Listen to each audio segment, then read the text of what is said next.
Salut à toi, j'espère que tu vas bien et bienvenue dans cette nouvelle vidéo. Si tu es ici, c'est que tu as déjà acheté des crypto-monnaies ou que tu t'es déjà intéressé aux crypto-monnaies ou au trading en général. Mais savais-tu que le marché des crypto-monnaies est beaucoup plus vaste que ce que tu imagines? Dans cette nouvelle vidéo, on va voir ensemble comment réaliser ton premier échange de crypto-monnaies ou trade de crypto-monnaies, mais aussi certains des aspects les plus avancés du processus. Le premier échange que tu vas réaliser et que tout le monde fait est l'échange de monnaie fiduciaire. Quand j'entends monnaie fiduciaire, on parle de l'euro ou du dollar. Les plateformes qui permettent d'acheter des crypto-monnaies, qu'on appelle aussi exchange, vont être les premiers moyens et probablement les moyens les plus simples d'acheter tes premières crypto-monnaies. Je te mets également en garde sur le fait que suivant le lieu et la juridiction de où a été créé l'exchange, eh bien les lois, tout comme la protection de tes données personnelles ainsi que la protection de ton argent investi, va dépendre suivant le pays. Ces bourses nouvelle génération vendent des crypto-monnaies contre de l'argent réel, donc assure-toi de faire tes recherches sur les organismes les plus réputés disponibles dans ton pays ou dans ta région.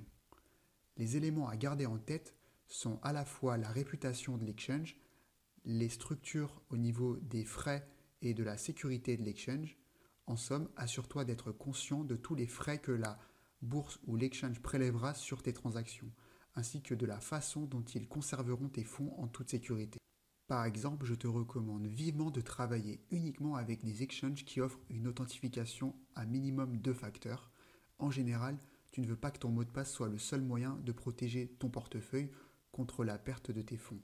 Donc le moyen par double facteur te permet de garantir que ton portefeuille ne pourra pas être ouvert par quelqu'un d'autre puisque rappelle-toi que tu ne détiens pas tes clés privées. Note que les exchanges, dans la plupart des juridictions, sont tenus de vérifier ton identité, c'est ce qu'on appelle le KYC, et de se conformer à certaines règles de lutte contre le blanchiment d'argent. Il est donc possible que tu doives envoyer la preuve d'échange qui montre que tu es bien ce que tu prétends être une fois que tu es en ligne sur la plateforme et que celle-ci a accepté ta transaction. Une fois que c'est fait, félicitations, tu as réalisé ta première transaction. Dans les coulisses, l'exchange aura créé pour toi un portefeuille où tes fonds seront stockés. Maintenant, c'est à toi de décider si tu souhaites continuer à faire confiance à l'exchange en laissant tes fonds sur celui-ci. Tout à l'heure, j'ai parlé de clés privées et clés publiques. Je ne vais pas rentrer dans les détails dans cette vidéo. Je voulais juste aborder un autre sujet concernant le stockage à chaud ou le stockage à froid de tes crypto-monnaies. Un portefeuille avec un stockage à chaud s'apparente à un réel portefeuille, par exemple où tu stockerais ton argent, que tu porterais sur toi de manière quotidienne.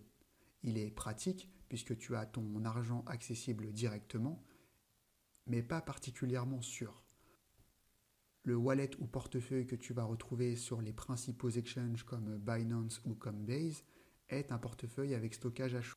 Il nécessite la saisie d'un mot de passe pour y accéder et parfois la double authentification. Cela le rend particulièrement vulnérable aux attaques, mais tes fonds restent à disposition. Le stockage à froid, quant à lui, ressemble plus à un compte d'épargne dans la vie réelle. L'argent n'est pas sur toi à tout moment, donc il est plus en sécurité, mais peu pratique à utiliser au jour le jour. Un exemple de stockage à froid serait un portefeuille matériel, comme une ledger, qui ressemble à une clé USB. Pour finir, suivant la somme d'argent que tu auras investi, je te recommande d'investir dans un cold wallet ou une clé Ledger par exemple, puisque celle-ci va te permettre de garantir la sécurité et la maîtrise de tes clés privées qui vont te permettre d'assurer la sécurité de tes fonds. J'espère que tu as apprécié cette vidéo et je te dis à la prochaine. Ciao!